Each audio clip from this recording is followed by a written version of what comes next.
Son 8 de la mañana con 10 minutos, 8 de la mañana con 10. El tema del frontón, que ya tiene hasta chapa, ¿no? La masacre del frontón, se da en el primer gobierno de Alan García, hace una pila de años. Entonces, reabren el caso y ahora, un caso pues, que ha sido investigado, en 30 años, ¿cuántas veces se habrá investigado el caso?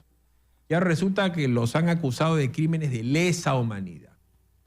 ¿Quiénes los han acusado? ¿Quién ha reabierto el caso? ¿Quiénes son los implicados? ¿Qué tiene que ver con el Tribunal Constitucional con esto? ¿Y qué tienen que ver los tres tribunos constitucionales que han ido a quejarse a la Comisión Interamericana de Derechos Humanos? ¿De qué trata el tema? Estamos con la doctora Gabriela Silva para que nos explique. ¿Cómo está, doctora? Buenos días. Buenos días, señor Batres. ¿De qué estamos hablando? Yo le ruego que haga un poquito de historia con la gente que no necesariamente sabe del tema. Usted y yo somos contemporáneos, lo sabemos de memoria, pero le ruego lo grafique de la manera más llana. A ver, primero vamos a ir corrigiendo el asunto, ¿no? No fue una masacre. Esa es una historia que se venía contando mal.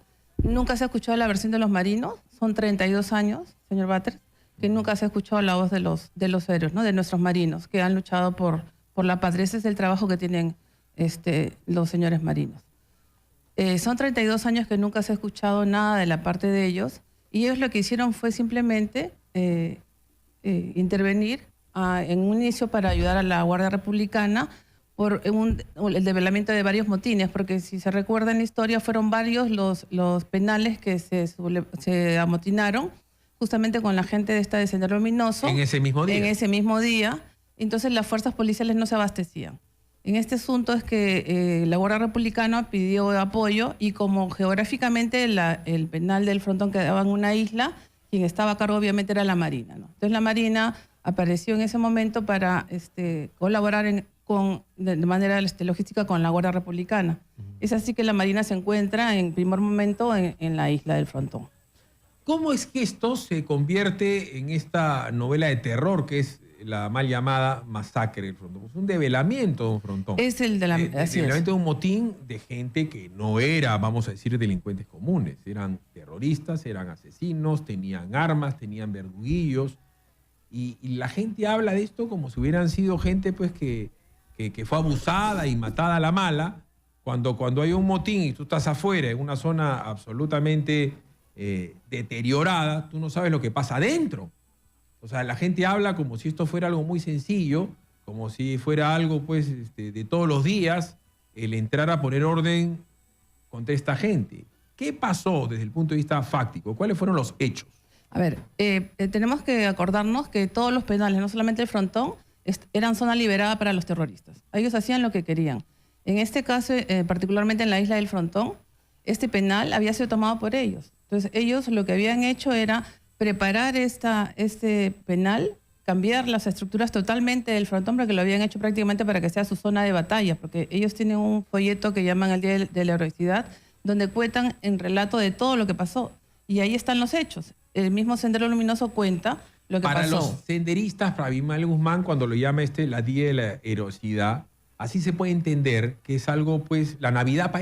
Claro, o sea, ellos para ellos, los terroristas, su religión es la violencia y el odio, y tienen una serie de aparatos, no solamente mediáticos, sino jurídicos en esa época.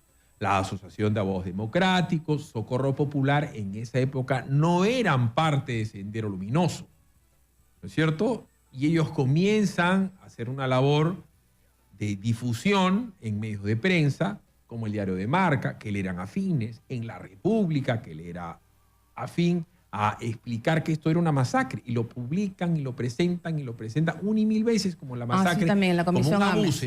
Y estamos hablando de que habían parlamentarios, de que habían políticos. Era otra época totalmente diferente a la de ahora. Así es. Por eso ellos mantienen vivo este enfrentamiento jurídico. O sea, quieren ganar en los tribunales lo que no ganaron en la calle ni en el frontón. Así es. Lo que pasa es, para terminar el relato de cómo ellos se habían preparado, el penal, ellos simplemente lo que hicieron fue prepararse con mucho tiempo de anticipación, socavaron los cimientos del penal, hicieron un subsuelo, lo que ya te dice de que los cimientos del penal quedaron débiles. Así también en las estructuras de las paredes hicieron como una especie de un laberinto, porque se estaban preparando, según ellos, para la lucha, ¿no? Además de eso tenían armamentos, tenían gasolina, tenían quesos rusos, dinamita, una serie de explosivos que también los tenían en el sótano. Es así que cuando interviene la Marina, porque ya la Guardia Republicana, a pesar de que decidieron intervenir, dijeron que ya no podían hacerlo, porque cuando deciden abrir boquetes, ¿para qué? Usan la Marina un explosivo que es el C4 para abrir un boquete de una pared, que es lo que se usó también en el tema del Chavín de Huántar, que lo único que hace es abrir una pared. Yo pongo una cantidad de este explosivo y abro determinada área que quiero y entro al ambiente para recuperar a los rehenes, porque la misión era recuperar a los rehenes que estaban ahí, que eran 12 guardias republicanos, un miembro del INPE, recuperar, restablecer el orden y para terminar, no lo pudieron, abrieron el boquete pero ¿qué es lo que pasa? Al abrir este boquete, como había armamento, explosivos en el sótano, además de que se había socavado todas las estructuras del penal, cae y cede en las paredes y cede el techo.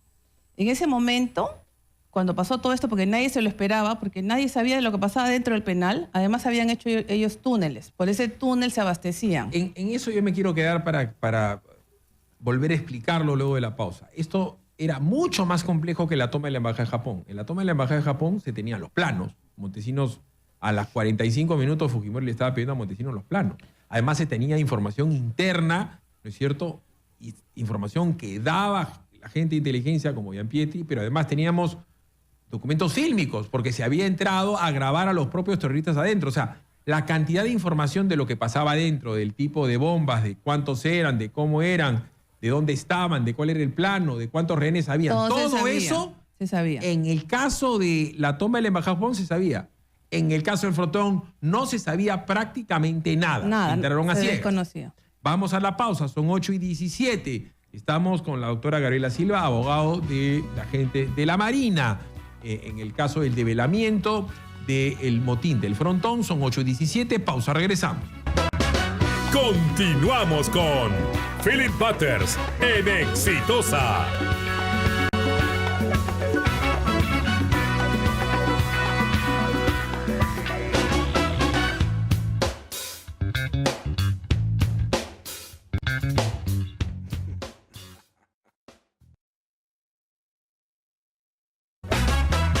Bueno, estamos con la doctora Gabriela Silva y por eso yo he insistido tanto en la descripción de los hechos. Porque yo no creo, doctora, dicho esto con respeto a su labor jurídica, que esto sea un tema legal ni jurídico. Yo no creo que sea un tema de tipificación.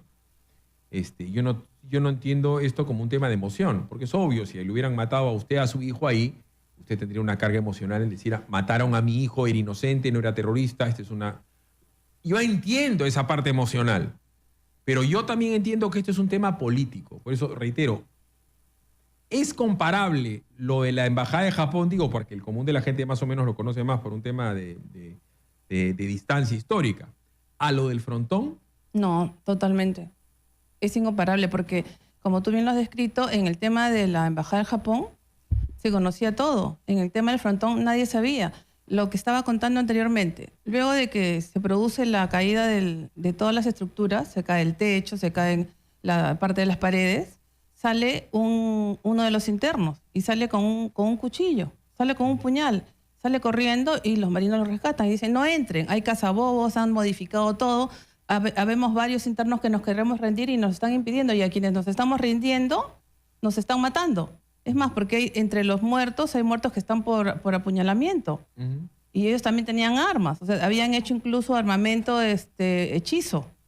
Tenían un montón de cosas adentro. ¿Cuántos eran los que se habían amotinado? No existen cifras exactas porque aparentemente eran algo de 130 y lo peor de todo es que tampoco la Fiscalía precisa, porque incluso no se han identificado. El INPE tampoco tiene una relación clara de cuántos sean los internos. Porque incluso, según la Fiscalía, quien acusa. Después vamos a llegar para ver cómo lo reabren. Ellos también argumentan que los mataron ya rendidos. Dicen eso, pero es que no lo dicen claro, porque dicen que la Fiscalía denuncia hechos del día 19, pero el día 19 ya habían muertos. Pero no distingue cuáles son, de cuánto, ni nada. ¿Cómo es que un caso de 32 años ha sido reabierto? ¿Cómo reabres? Disculpe, ¿cómo puede estar abierto un caso luego de 32 años o cómo puede estar reabierto un caso? Explíqueme en qué instancia, quién lo hizo, quién motivó, quién dio impulso procesal y quién finalmente reabre para después que me explique el tema del TC. A ver, primero, estos hechos fueron investigados por la Corte Militar, debidamente. Se investigó, luego incluso se hicieron las necropsias para todas las personas que estuvieron ahí fallecidas, se les dio se enterraron, no fue clandestino ni nada, eso es mentira. Están todos los certificados, las personas están ahí con sus datos que corresponden y toda la investigación está en los procesos estos de la zona militar. Esto pasó a una fiscalía y después de muchos años se reabre, pero ya creo por temas ideológicos, como bien lo acabas de señalar, ¿no? Pero se abre en un caso. Este caso después se ha convertido en 2 casos más.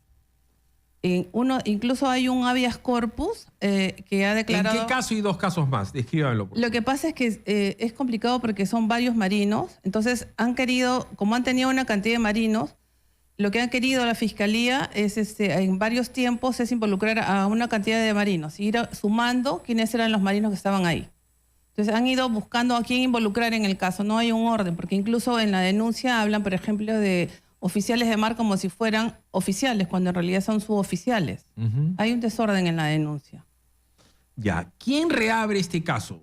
A ver, son las fiscalías, la Fiscalía Supraprovincial, que está a cargo de los casos estos, por un tema de... Bueno, hay una denuncia que hacen en la Comisión Interamericana por el caso Durán y Ugarte, y ahí se ordena que se investigue. Se comienza a investigar, se abre el primer caso, y que inicialmente en la Corte hablaban de 30 fallecidos, y se abre y se investiga, después se hace una segunda investigación y se involucra a más marinos, y después viene un tercer caso, que es el último caso que acabamos de ver con respecto a lo que quiere saber, que es del tema de este proceso que se abrió como un proceso normal de asesinato, homicidio, y que después lo convierten en lesa humanidad.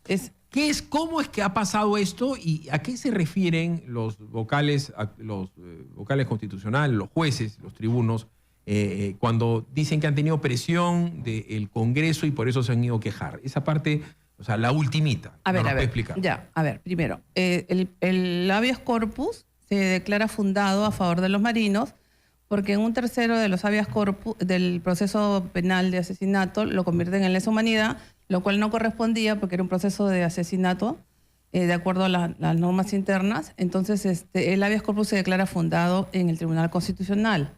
En ese momento, para tener las fechas exactas, el 14 de junio del 2009, el Tribunal Constitucional expidió una sentencia y por mayoría se declara fundado el habeas corpus. Entonces, quienes en ese momento declararon que correspondía declarar fundada el habeas corpus y que no era un delito de lesa humanidad, eran en ese momento los magistrados el doctor Vergara Gotelli, el doctor Mesía Ramírez, Calle Jaén y Álvarez Miranda, quienes firmaron el voto, porque también hubo un voto que no estaba conforme. Según da cuenta en ese momento el relator, el doctor Oscar Díaz Muñoz, porque da cuenta él de que todos firmaron que da fe de este hecho, fueron el doctor Rubí Rajani, el doctor Vergara Gotelli, Mesía Ramírez, Calle Jaén, Eto Cruz y Álvarez Miranda. Ese fue el voto, la sentencia que declaró que ese delito no era de lesa humanidad y que regresaran los autos. O sea, ya el Tribunal Constitucional se había pronunciado. Es decir, juzgada.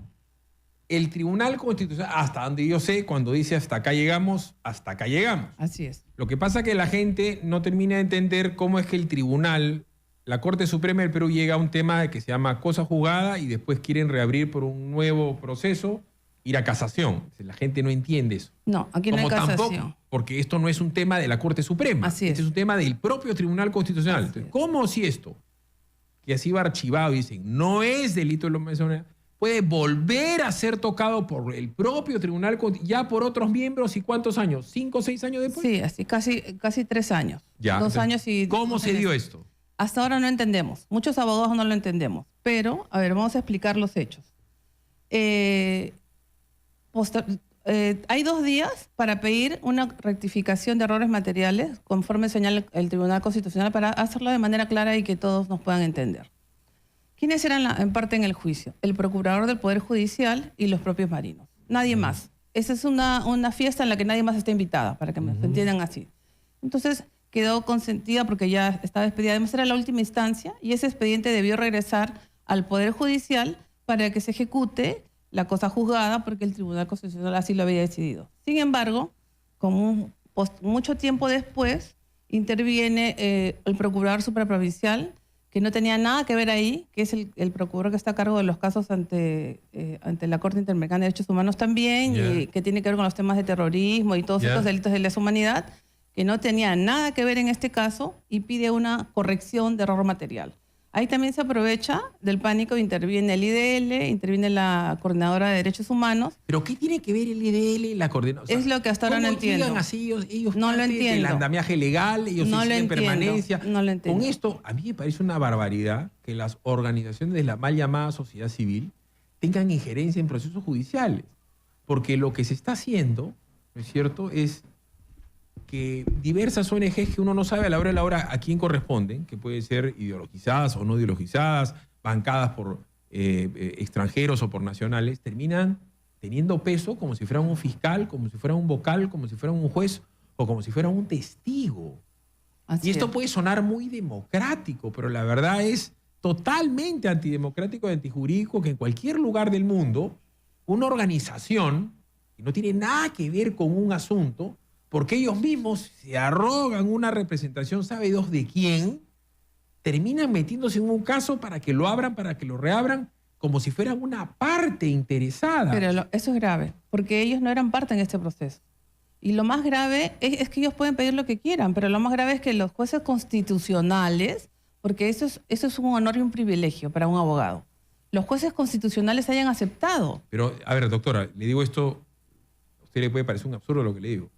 Es como que yo haga mi ONG exitosa y como yo soy Philip Butters y yo tengo pues muchísimo más rating y lectoría y presencia que IDL, se me ocurre a mí comenzar a inmiscuirme en casos, no sé, de tránsito. Exactamente. Porque se me ocurre a mí, porque como yo soy el rey de los taxistas, entonces hago mi ONG exitosa. Eso es lo que ha pasado. Entonces yo agarro y me dedico a meterme en todos los casos de tránsito. De hueleguizos.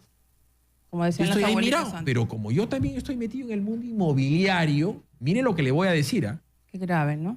En el mundo inmobiliario hago con Quique Bravo, mi ONG, especialista en saneamiento legal y temas inmobiliarios, y yo termino metiéndome, no sé, en el caso que hemos escuchado, el señor Vicente Díaz Arce, o en el caso de Orellana. ¿No es cierto? Así es. Orellana también es una ONG. ¿O no se acuerdan que tenía su ONG y que contrataba gente y se presentaba ante la opinión pública como un investigador, como un tipo preocupado por la moralidad de los jueces? Tenía una revista que se llamaba Juez Justo y tenía ONG. Tiempo después nos enteramos que el señor Orellana puede ser un recontra delincuente y que utilizaba eso para apretar gente. Entonces, la gente dirá, no, es que Orellana es bueno o es malo. Bueno, en un momento era bueno, porque también regalaba plata. Entonces, estará Borrite, estarán otros señores investigadores buenos también, pues yo también pueden contratar en una ONG a unos buenos investigadores. O me van a decir a mí, pues, que hay un mejor investigador en el Perú que Benedicto Jiménez. Contrataron al mejor. El hijo de Hildebrand trabajaba en el Juez Justo. Entonces, ese es a lo que voy yo, que no repitamos esquemas que pueden terminar simplemente en algo nocivo. La Coordinadora Nacional de Derechos Humanos, algo que suena muy pomposa, es una organización política con una tendencia política. Entonces, a ver, que la derecha también, doctora, se haga su medio de comunicación, que la derecha se haga también su ONG y se dedique a meterse en todos lados. ¿Para qué están los jueces y los fiscales? ¿Cómo es posible que a instancias de una ONG, de dos, o de dos, que nadie sabe ni la financia de qué responden, le doblen la voluntad al propio Tribunal Constitucional sobre lo que ellos decían que ya era cosa juzgada? Eso es lo peor, porque sientan un mal precedente. Porque además de eso, el propio doctor Urbiola emite un voto singular. Y Y lo peor de todo es que han sacado semejante sentencia diciendo que es una corrección, un error material. Están corrigiendo un error material porque el doctor Vergara Otelli firmó lo que no debió firmar o no sabía lo que firmaba. Y eso es imposible. El doctor Vergara Otelli estaba en el Tribunal Constitucional desde el 2004. Doctora, vamos a ponernos en el caso de que estos señores tengan razón. No, a ver, ¿Ya? a ver. Vamos a ponernos en el caso de que estos señores tengan razón y esto prosigue. ¿Qué garantía tiene la persona que me esté escuchando en su casa de tener una sentencia del Tribunal Constitucional que lo favorece? Porque de repente, la que tú quieras. No, pero un ratito. Porque de repente, en el supuesto que ellos tuviesen razón, de repente viene otra vez un tribunal y le cambia la cuestión. Así es. Y le cambia la cuestión. Ese es el precedente que están dejando. Exactamente. Ese es el punto. La gente dirá, no, es que en este caso, no, en cualquier caso. En cualquier caso. No, pero mira, el caso, por ejemplo, del doctor Urbiola está señalando que en otro tema en particular, sobre un caso parecido, está señalando de que estos mismos jueces han votado en contra. Otras personas dijeron, nosotros tenemos legítimo interés y pedimos por error que se corrija. No dijeron. Después, los doctores también que tienen su voto singular y lo dejan claramente establecido, que son los magistrados Blume Fortini y Sardón Taboada, lo dicen igual y lo dicen de manera clara, ¿no? Que les preocupa su doble comportamiento. Vamos a ir a la pausa y quiero que me explique ahora por qué hay 3 de estos jueces que van a pedir auxilio o alertar a la Corte Interamericana de una presión, vamos a decir, del Poder Judicial.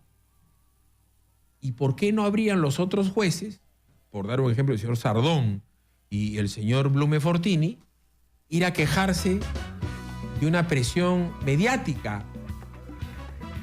¿No es cierto? Así.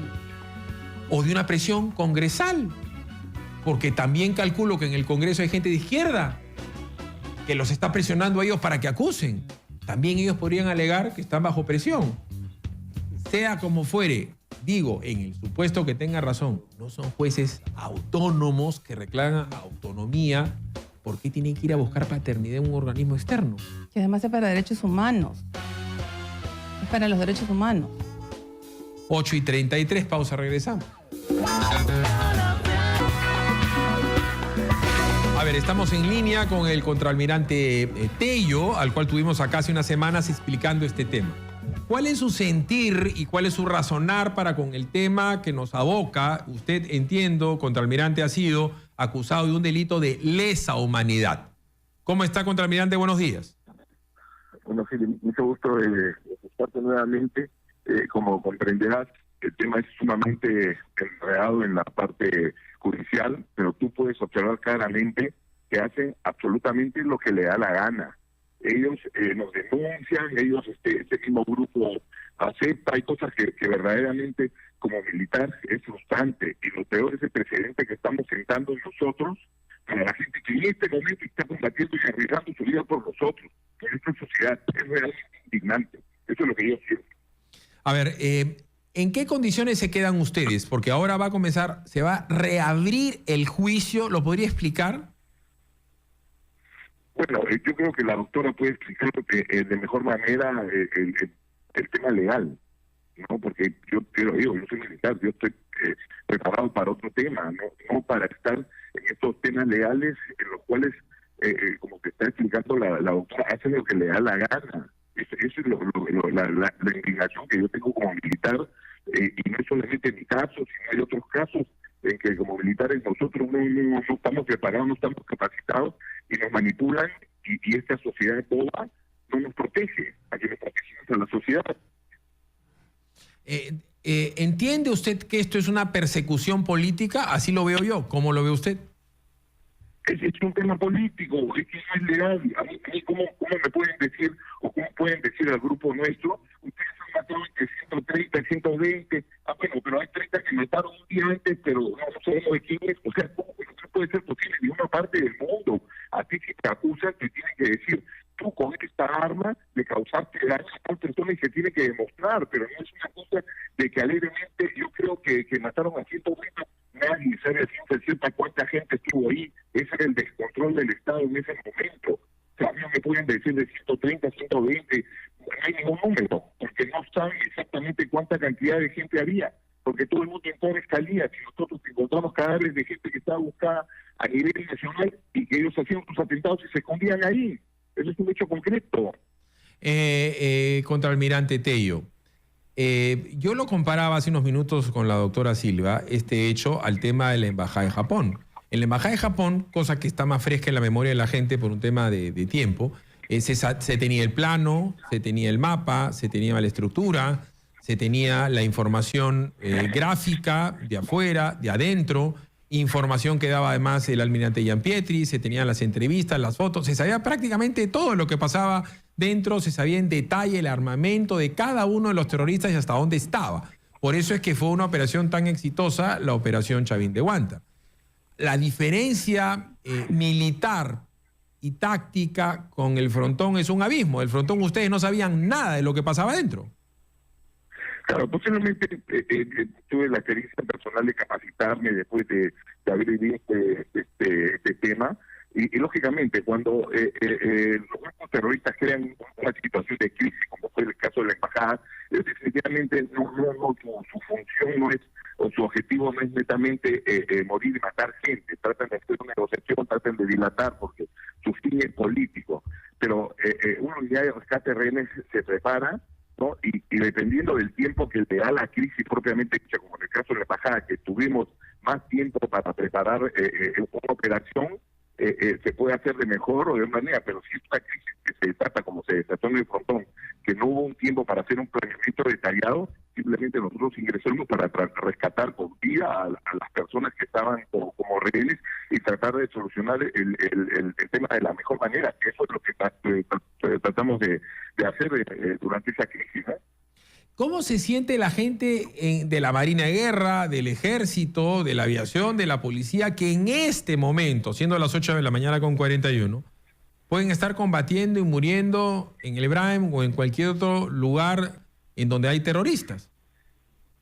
En lo personal le digo, para mí no es bueno estar exponiendo a mi familia públicamente, pero yo creo que como militar yo tengo un compromiso de no permitir que a mis tenientes, a mis jóvenes oficiales que en este momento están combatiendo en el BRAE, sean manipulados después de 30 años, y yo ya estoy en el retiro y sigo siendo manipulado por personas que viven de porque es su negocio realmente, ¿no? Y la sociedad será tan boba que no nos proteja.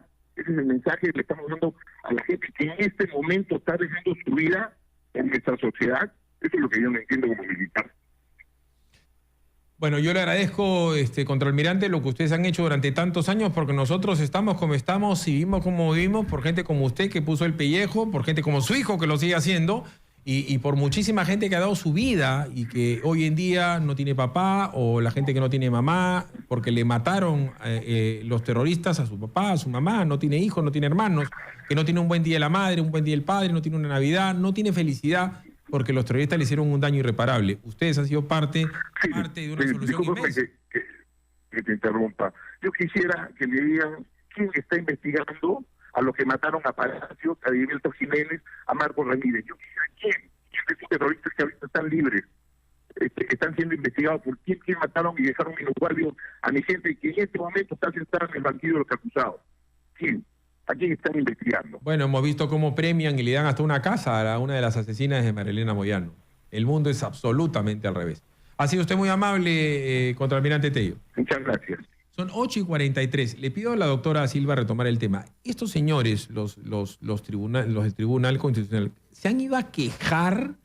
O sea, ¿es realmente una queja? ¿Es algo formal? ¿Es algo oficial? ¿Tiene injerencia la Comisión Interamericana de Derechos Humanos sobre el Tribunal Constitucional Peruano? Y si ellos dicen que el Congreso se ha quejado, ellos le podrían mandar una carta, no sé, a Galarreta o al Congreso reconviniéndolo para que no se metan y no se inmiscuyan. ¿Es así de grave?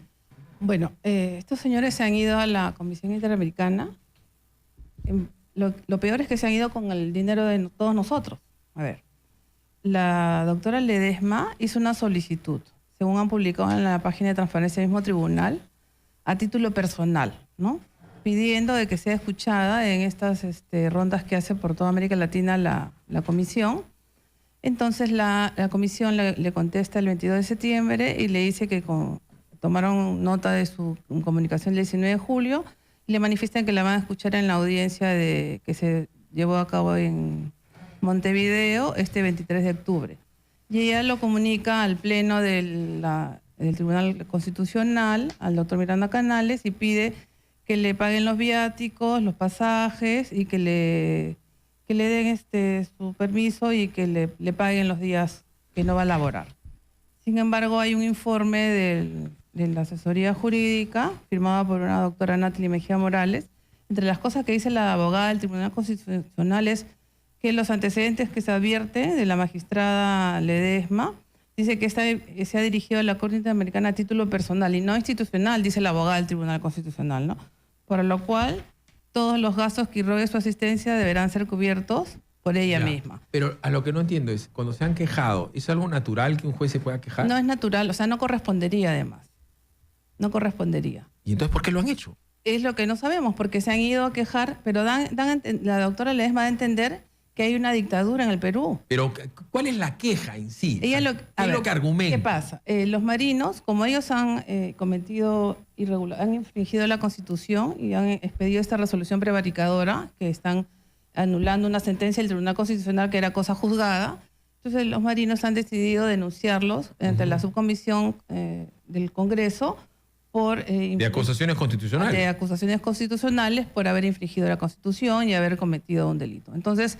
Pero lo natural es que si un tribunal constitucional comete un delito y prevarica, lo acusen donde lo tengan que acusar. Es lo normal. Así es.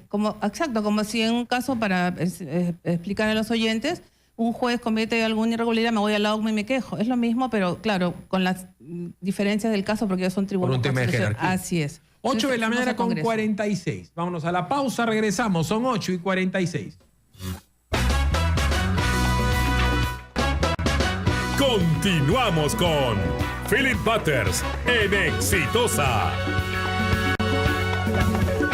A ver, ¿y qué pasa si la Subcomisión de Acusaciones Constitucionales entiende que estos tres señores que han firmado por la reapertura de un caso ya cerrado, porque argumenta que hubo un error material, es decir, lo habla en términos que no son jurídicos, se me chispoteó, me equivoqué, no leí lo que vi, no firmé bien, o sea, podrían reabrir cualquier caso en el tribunal. Esto acá vulnera y rompe el principio elemental de la cosa juzgada.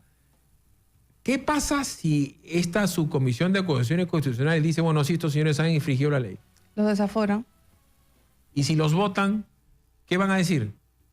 Nada, ¿qué tienen que decir? Porque incluso los mismos marinos, cuando expiden esa resolución prevaricadora, le piden que anulen, o sea, todavía les han dejado tiempo para que piensen.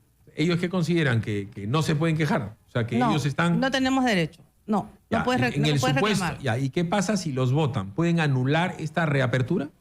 Claro, porque el actual... ¿Qué? ¿Nuevos vocales constitucionales? Claro, porque esto es como tú lo dices, esto es una grosería. O sea, eso nunca se ha visto. Nadie ha visto esto. ¿Qué es lo que viene? ¿Cuáles son los pasos a seguir? Hábleme en plazos. ¿Cuándo podría ser aprobada esta acusación constitucional? Porque claro, también el Congreso le puede decir, no, los señores no han hecho nada malo. Sí, pues hubo un error material, ellos han hecho cumplido con su libertad en cuanto a la función jurisdiccional y ya está. Estamos preocupados porque la mayoría del Congreso tampoco se está demorando y no dicen nada. O sea, no les parece que tampoco les importara lo que pasa en el Tribunal Constitucional. Bueno, el fujimorismo dirá que como es un tema de derechos humanos de la época de Alan García, ellos no se van a pelear con el Tribunal Constitucional para que no le digan desde el punto de vista político que otra vez, como en su momento Fujimori, se mete con el Tribunal Constitucional. O sea, el problema político es un callejón sin salida. Claro, pero tiene que darse cuenta que puede pasar el tema de la cosa juzgada. O sea, ellos están viendo su interés entonces. No les interesa el tema importante, que son las garantías básicas constitucionales, la cosa juzgada. Hay otros temas que se han visto, repito, sobre un tema similar y estos mismos jueces han dicho que no corresponde. Y lo dicen los mismos, el doctor Urbiola, el doctor, en los votos singulares lo dicen claramente. O sea, no somos solamente nosotros, son 3 magistrados del Tribunal Constitucional que piensan igual que nosotros. Pero reitero, ¿hay plazos? ¿Qué hacemos los peruanos? ¿Nos sentamos a esperar? ¿Qué hacen los marinos? ¿Se ponen a esperar? Estos señores, los 3 que se han quejado, ¿se ponen a esperar? ¿Qué es lo que va a pasar? Bueno, lo que nosotros hemos hecho es remitir una carta notarial para que el Congreso cumpla con los plazos que señala el reglamento del Congreso. Y si no lo hacen, iniciaremos pues una acción de cumplimiento. ¿Y cuáles son los plazos? ¿Los reitera, por favor? Bueno, los plazos están señalados en el reglamento. Tenían 10 días ya para iniciar y abrir el procedimiento dentro del Congreso, pero ya ha vencido el plazo. Pero abrir el procedimiento no implica que los tienen que acusar. No, se está iniciando porque recién han aceptado a trámite nuestra solicitud. Todavía recién se inicia en la subcomisión. Todavía ni siquiera está en el Pleno. O sea, esto como yo lo veo, yo entiendo, claro, para los enemigos de Alan García o del fujimorismo, les parece precioso. Pero quiere decir que si los fujimoristas acumulan poder, van a poder ellos anular un montón de sentencias. Por dar un ejemplo, la de Fujimori. Ellos comienzan, y Fujimori no tiene una, tiene un montón de sentencias. Entonces ellos comienzan, claro, porque si con mi poder de izquierda yo puedo, el día que tengas poder de derecha podré, y yo podré abrir o cerrar los casos que quiera. Y podré anular también los casos que quiera. Entonces yo voy a comenzar a anular y hacer lo que mejor les parezca. Entonces vamos a estar ante una situación en donde el Tribunal Constitucional le va a poder enmendar la plana al Poder Judicial prácticamente en todo. Claro, pero también estamos perdiendo de vista algo importante, ¿no? Este es un caso emblemático porque, como dijeron los mismos terroristas en estos folletos que escriben, ahí estuvieron sus cuadros más importantes. Por eso es el odio que le tienen a los marinos. Los cachorros, ¿no? Lo que decía Abimael Gant, que era su cachorro. Ok, entonces estamos nosotros permitiendo que estos terroristas hagan lo que hagan y la gente que los publicita, que los acoge, que se permiten estas cosas. Y además de eso tampoco tenemos legislación, o sea, estamos perdidos, ya estamos comenzando de nuevo a los 80. O sea, no estamos viendo que hayan realmente actos o normas que permitan defendernos a nosotros como sociedad de los terroristas. Estamos permitiendo muchas cosas. O sea, el Congreso está viendo su conveniencia, la mayoría está para qué. O sea, están viendo qué les conviene, están analizando qué cosa. Y los ciudadanos, o sea, estamos a la deriva, ¿qué podemos esperar? ¿El tema antiterrorista en qué está? Porque la gente tiene que entender, y le ruego lo explique por si yo no lo sé hacer, ¿qué casos llegan al TC? Solamente casos de derechos humanos, no llegan casos de derecho constitucional, casos que tienen que ver con los otros derechos fundamentales y constitucionales de las personas, temas económicos, cualquiera que sea. Claro, todos los casos que llegan son señalados que tienen que ver con temas constitucionales, acciones de amparo por cualquier derecho. Todos los derechos que habían sido vulnerados, acciones de amparo, habeas corpus, acciones constitucionales, todo lo que tenga relación con eso. Lo que sucede es de que aquí estamos perdiendo de vista de que, como bien ha dicho usted, se ha ideologizado este tema, ¿no? Y tenemos a tribunos que prácticamente también los veo ideologizados. Que hacen militancia con su voto. Y aparte, lo que estaba perdiendo de vista es lo siguiente. Cuando hablaron en la comisión, porque eso está publicado en YouTube, se publican las audiencias, uno de los magistrados habló de las 3 razones del oidor cuando se refería al Poder Judicial y no sé por qué lo dijo. O sea, no proceso todavía por qué dijo eso. ¿Qué cosas son las 3 razones del oidor? El miedo y el miedo. Dijo que lo relató de Ricardo Palma. O sea, se refiere así de todos nuestros jueces, cuando también nuestros jueces tienen resoluciones que han ido en contra de los terroristas y también han declarado a muchos militares que eran inocentes, los han declarado inocentes. O sea, tampoco no es que todos los jueces sean malos. Hay gente que se prepara y estudia. O sea, tampoco tienen por qué ir a degradar a ese nivel al Poder Judicial. Bueno, lo que yo veo es que el Poder Judicial, la Fiscalía y el propio TC tienen una altísima carga ideológica. Entonces, lo que están haciendo esos señores es darle la razón a Vladimiro Montesinos. Cuando Montesinos agarró y tomó parte del Poder Judicial, parte de la Fiscalía, y se quiso tumbar al TC, bueno, entonces tenía razón. O sea, se está reivindicando lo que tanto ellos han alegado. Porque claro, si es alguien de derecha o de que sirve a lo que ellos entienden derecha, ahí está mal. Pero si sirve a lo que ellos entienden izquierda y derechos humanos, está bien. Porque los derechos humanos no solamente tienen que ver con el derecho a la vida, derecho a la identidad, derecho al libre tránsito, al buen nombre. Entonces, cualquiera el día de la mañana va a hacer su ONG, se compra sus medios, hace pactos con los medios. Yo también hago mi ONG, comienzo a contratar gente que capacite de acuerdo a lo que yo considero que tiene que pasar con todos los temas inmobiliarios. Claro. Y de derecho de propiedad, porque también es un derecho fundamental, el derecho de propiedad, el derecho de identidad, ¿sabido qué? Entonces, en un caso, por dar un ejemplo, donde me han falsificado mi firma y donde me han inventado un DNI, yo podré alegar un tema inmobiliario, porque hay millones de estafas inmobiliarias que tienen que ver con la suplantación de un nombre. Me han suplantado mi identidad, mi derecho humano, lo meto al Tribunal Constitucional, ¿no es cierto? Así es. Lo meto por la puerta de atrás y termina un caso multimillonario inmobiliario, dado como un caso de derechos humanos. Yo presiono y yo termino ganando mucha plata. Obviamente, esto siente un mal precedente, claro que sí. Y lo otro que quería señalar con respecto a la intervención del Estado en la comisión es que también da vergüenza ver al embajador que nos representa, que no dice nada, dice el Estado no tiene nada que decir, o sea, el Estado se quedó mudo y no dijo nada. O sea, están acusando al Poder Judicial, están diciendo prácticamente que estamos en una dictadura y que el Congreso los acusa, o sea, están diciendo una serie de barbaridades y el embajador se quedó mudo. El organismo constitucional, desde el punto de vista constitucional, el organismo que tiene que ver las acusaciones constitucionales es la Subcomisión de Acusaciones del Congreso. Para eso es. Claro, pero entonces en la Comisión Interamericana de Derechos Humanos, cuando le dan la palabra al embajador para que diga si tiene algo que decir, dijo que no tenía nada que decir, se quedó mudo. Y le dio la palabra. ¿Y el embajador Luna no instruye a los embajadores que tenemos nosotros para que hagan o que dejan de hacer? Entonces ha sido una instrucción ¿de qué? ¿De Kuczynski? No lo entiendo, pero ¿cómo es posible que el Estado quede así? Perdón, ¿quién es el comandante de la política externa del Perú? ¿Quién la asigna? Kuczynski. No sé quién. Pero aquí no había nadie. No, la Constitución dice que es Kuczynski. Sí, pues, pero se quedó mudo. El embajador no dijo nada. ¿Cuándo pasó esto?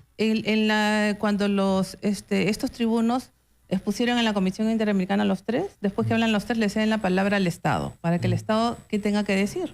Él debe decir, en el Perú se vive un Estado de Derecho. Eso es lo mínimo que deberían con decir. Absoluta separación de poderes. Los órganos encargados de verificar el cumplimiento de la ley son tales, cuales y cuales.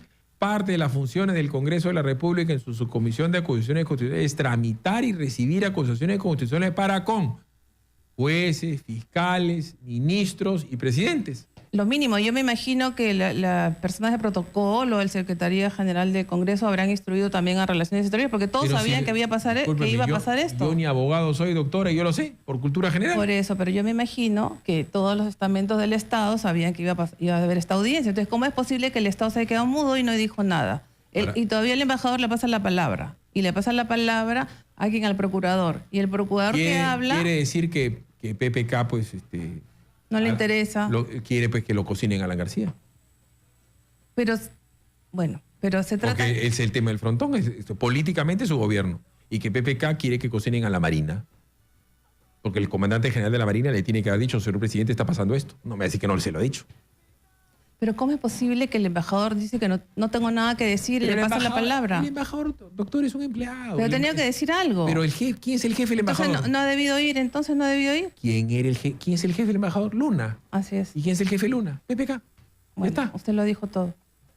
A PPK no se le da la gana de hacer nada. Bueno, y de ahí le pasaron la palabra a quien, al procurador, que no tenía nada que ver en el proceso de habeas corpus, pero también fue ahí, le tomaron la palabra, y lo peor es lo siguiente. El procurador que tomó la palabra fue el que pidió la nulidad de la resolución, que era cosa juzgada. Ajá.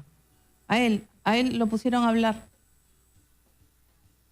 Todo está hecho para perjudicar a la Marina. Así de sencillo. Ese es el andamiaje que ha permitido acá el que ONGs, gente ideologizada, tome el Poder Judicial, la Fiscalía y el Tribunal Constitucional. Cuando Montesinos lo hace está mal, pero cuando ellos lo hacen está bien. Claro, al revés. Entonces no hay pues independencia. No, parece que no. Pero sin embargo uno de los comisionados colombianos le pregunta a los magistrados en qué les afectaría un procedimiento dentro del debido proceso. No supieron contestar. ¿Es legal además? Por supuesto. Doctor, ha sido usted muy amable. Son 9 de la mañana en punto. Viene Judy Rodríguez con los titulares y de temas tan duros como el tema de la chica asesina, como este tema de Frontón. Y que estamos viernes, entiendo que vamos a distender un poco la situación luego de Judy y sus noticias. Vamos a distendernos un poco con los exitosos del humor, con Fernando Armas, con Miguel Moreno, con Arturo Álvarez aquí después de la pausa en Exitosa, la radio del Perú, Philip Butters. 9 de la mañana con 1 minuto viene la licenciada Judy Rodríguez.